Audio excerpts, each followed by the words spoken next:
Tribunal selanjutnya kami akan ajak Anda untuk menuju ke Dusun Sawo, Desa Sakra, Kecamatan Sakra, Lombok Timur. Di sana ada sebuah rumah panggung yang penuh dengan cerita mistis Tribuners. Konon rumah yang berusia ratusan tahun ini dulunya menjadi tempat disemayamkannya selendang Dewi Anjani. Dan untuk masuk ke rumah ini, pengunjung harus melalui sebuah gerbang kayu. Namun pasalnya, tak sembarang orang bisa masuk ke rumah ini meski hanya di pekarangannya saja Tribuners. Lantas bagaimana suasana di rumah ini akan disampaikan oleh rekan Lalu Helmi dari tribunlombok.com. Silahkan rekan Lalu. Baik, terima kasih rekan Ariska. Benar sekali seperti yang disampaikan tadi bahwa tim ekspedisi misi PDIP NTB bersama M16 mendatangi Dusun Sawo, Desa Sakra, Kecamatan Sakra, Lombok Timur. Tim melakukan penelusuran terhadap Balai Samar, sebuah rumah panggung yang penuh dengan cerita mistis. Tak sembarangan orang bisa masuk rumah yang sudah berusia ratusan tahun ini, meski hanya ke pekarangannya. Konon, di rumah inilah selendang Dewi Anjani disemayamkan. Disebut Balai Samar karena penghuni rumah tersebut tidak terlihat secara kasat mata.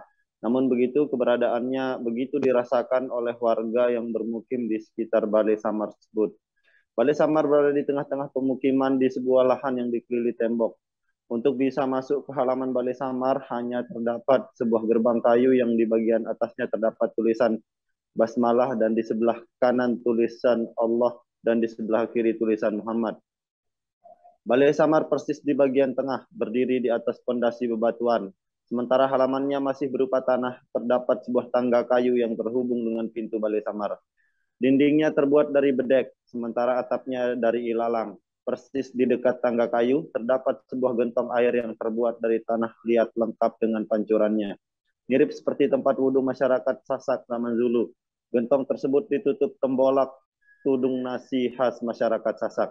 Saban hari gentong tersebut diisi air, sebab saat diisi esoknya, air dalam gentong memang sudah habis, sehingga harus diganti.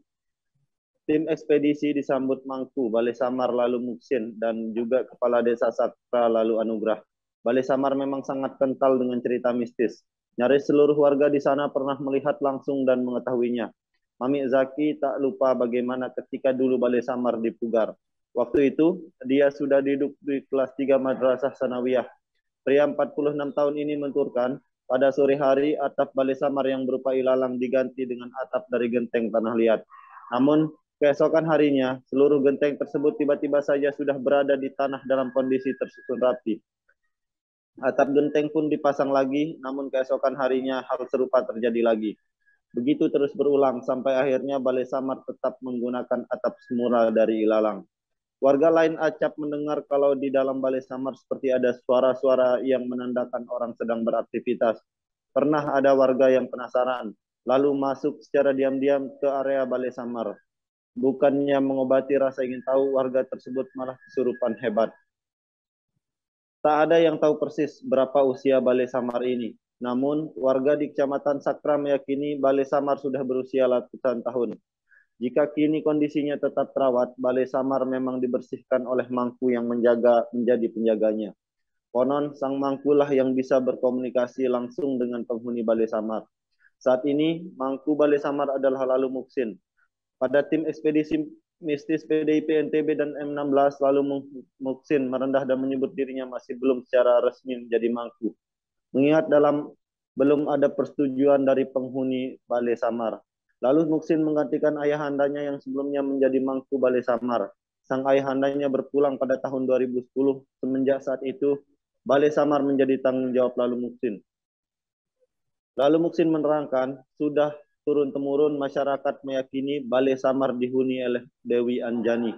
Dalam mistos masyarakat Sasak yang mendiami Pulau Lombok, Dewi Anjani adalah merupakan manusia yang dianugerahi karomah atau kesaktian yang mampu hidup di dua alam, yaitu alam manusia dan alam gaib atau alam jin, serta ditugaskan oleh Allah untuk menunggu Gunung Rinjani. Secara berkala, warga akan menggelar ritual meriri di Balai Samar Sakra. Ritual tolak balak tersebut akan dilakukan manakala datang wangsit dari penghuni Balai Samar. Wangsit tersebut datang dengan cara beraneka ragam, bisa melalui mimpi, bisa pula melalui warga yang kesurupan dan biasanya dalam waktu yang lama. Saat ritual meriri itulah warga datang berbondong-bondong ke Balai Samar. Warga tersebut tidak hanya dari Sakra, namun dari tempat-tempat yang jauh dari Sakra. Mereka menyebut dirinya Kaule Bale. Lelaki, perempuan, dan anak-anak akan berkumpul di halaman luar Balai Samar. Ritual biasanya berisi dengan doa yang dipanjatkan oleh mangku.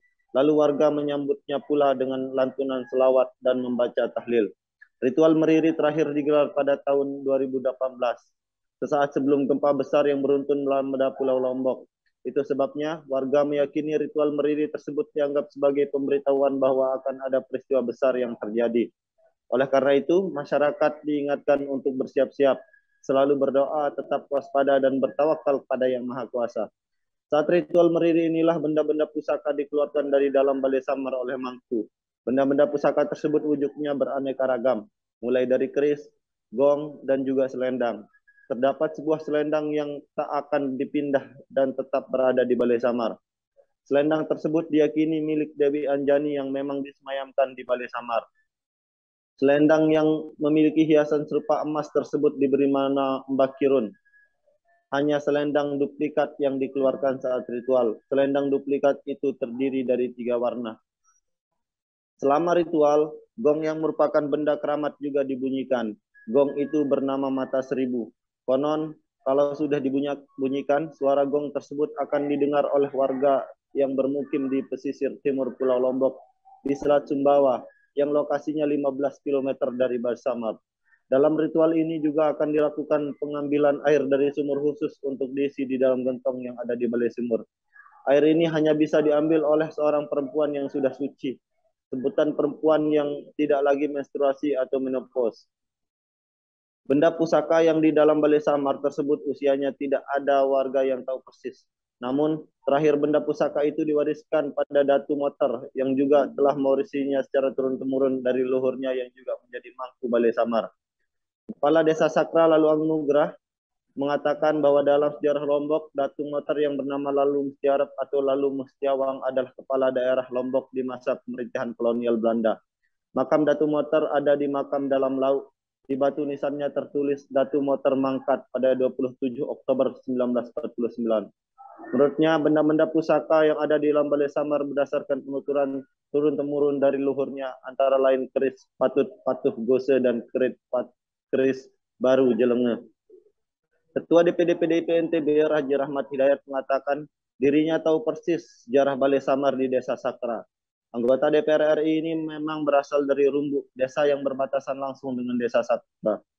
Tokoh karismatik NTB ini menuturkan sejumlah tradisi dan ritual yang dijalankan masyarakat saat ini adalah ritual yang sudah dilakukan turun-temurun semenjak dulu. Di tahun 1963 saat dirinya masih SMP, Rahmat menyebut hanya dirinya orang luar satu-satunya yang saat itu dibolehkan mangku untuk masuk ke Balai Samar. Rahmat sendiri memang sudah dianggap sebagai anak oleh mangku Balai Samar. Sebab keluarga mangku Balai Samar secara turun-temurun adalah juga pemimpin Desa Sakra, merupakan murid ayahanda Rahmat, Guru Ramia. Sementara itu, Sekretaris Tim Ekspedisi Mistis PDIP NTB, Ahmad Amrullah menjelaskan tim ekspedisi secara khusus datang ke Balai Samar sebagai bagian dari upaya menelusuri kekayaan budaya dan tradisi leluhur masyarakat Sasak yang masih dijalankan di sana. Direktur Lembaga Kajian Sosial dan Politik M16 Bambang Mevi Narwanto yang didampingi Kepala Litbang M16 Zainul Fahmi menambahkan, dalam konteks kearifan lokal, eksistensi Balai Samar merupakan representasi kekuatan tradisi dalam menjaga kehormatan petilasan leluhur yang diaktualisasikan lewat adanya awik-awik maupun rangkaian ritual adat yang bernuansa sinkretisme. Demikian Ariska. Baik, terima kasih atas informasi Anda rekan Lalu Helmi dari tribunlombok.com. Terima kasih sudah nonton. Jangan lupa like, subscribe, dan share ya.